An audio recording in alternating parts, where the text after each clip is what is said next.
اعوذ باللہ من الشیطان الرجیم بسم اللہ الرحمن الرحیم۔ میں teacher government U P S درناڑ پائن کچامہ سے مخاطب ہوں۔ زون کرالپورہ کلسٹر میلیال۔ میرا آج کا جو ٹاپک ہے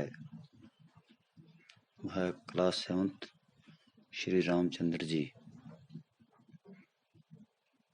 پیارے طلباء و طلبات السلام علیکم۔ آپ پیج نمبر 37 نکالیں گے اور اپنی کتاب کو اچھے طریقے سے دیکھیں گے۔ رام چندر جی ہندوؤں کے اوتار ہیں، دوسرے مذہب کے لوگ بھی ان کو عزت کی نگاہ سے دیکھتے ہیں۔ رام چندر جی اجودھیا کے راجہ دشرت کے بیٹے تھے۔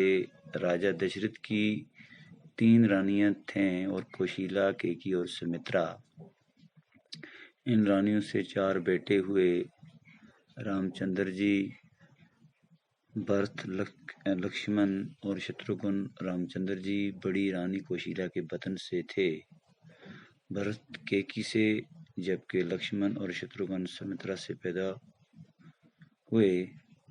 ان میں رام چندر جی سب سے بڑے تھے۔ وہ بڑے نیک، بہادر اور عقلمند تھے۔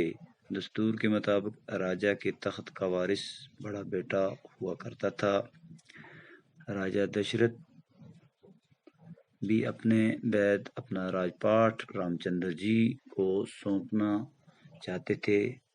جب کیکی کو راجہ دشرت کی اس خواہش کا پتہ چلا تو وہ بڑی خفا ہوئی۔ وہ نہیں چاہتی تھی کہ ان کا سوتیلا بیٹا رام چندر جی اجودھیا پر راج کرے۔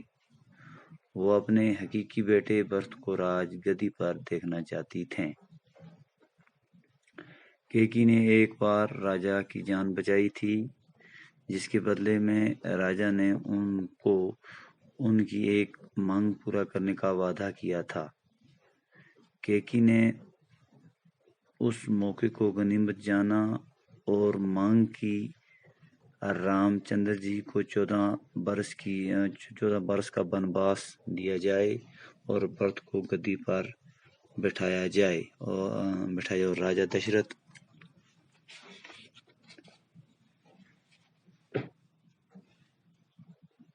دشرت چونکہ وعدے کے پکے تھے، اس لیے انہیں کیکی کی یہ ضد پوری کرنی پڑی۔ راجہ دشرت نے رام چندر جی کو مجبوراً بنواس کا حکم دیا۔ پیارے طلباء و طالبات،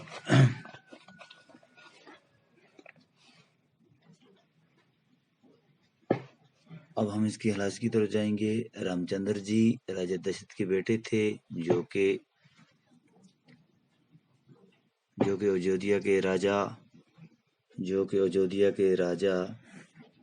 تھے، اور راجہ دشرت کی 3 رانیاں تھیں۔ ایک کا نام کوشیلا، دوسری کا نام کیکی اور تیسری رانی کا نام سمترا تھا۔ ان رانیوں سے 4 بیٹے پیدا ہوئے اور رام چندر جی، بھرت، لکشمن اور شتروگھن، اور رام چندر جی بھائیوں میں سے سب سے بڑے تھے، یعنی رام چندر جی سب سے بڑی رانی کوشیلا کے پیٹ سے پیدا ہوئے اور رام چندر جی بہت نیک اور عقلمند تھے۔ اس وقت کے راج کے مطابق وہی راج پاٹ کے حقدار تھے، اور راجہ دشرت کی بھی یہ خواہش تھی کہ رام چندر جی کو ہی تخت نشین کیا جائے۔ لیکن رام چندر جی کی سوتیلی ماں کیکی کو راج دشرت کی خواہش کا پتہ چلا تو وہ بہت ناراض ہو گئی۔ وہ یہ کبھی نہیں چاہتی تھی کہ اس کا سوتیلا بیٹا اجودھیا پر راج کرے، اور کیکی اپنے حقیقی بیٹے بھرت کو راج گدی پر دیکھنا چاہتی تھی۔ ایک بار راجہ دشرت کی جان کیکی نے بچائی تھی، اور جس کے بدلے میں راجہ دشرت نے ان کی ایک مانگ پورا کی وعدہ کیا تھا، اور کیکی نے اس موقع کا فائدہ اٹھایا تھا اور رام چندر جی کے لیے 14 برس کا بنواس مانگا۔ مانگا اور برت کو گدی پر بیٹھنے کی مانگ کی۔ راجہ دشرتھ اپنے وعدے کے بہت پکے تھے، اس لیے انہوں نے کیکئی کی بات مان لی اور رام چندر جی کو بنواس اور بھرت کی گدی پر بیٹھنے کا حکم دیا۔ انشاءاللہ کل پھر دوبارہ آپ سے مخاطب ہوں گے۔ خدا حافظ۔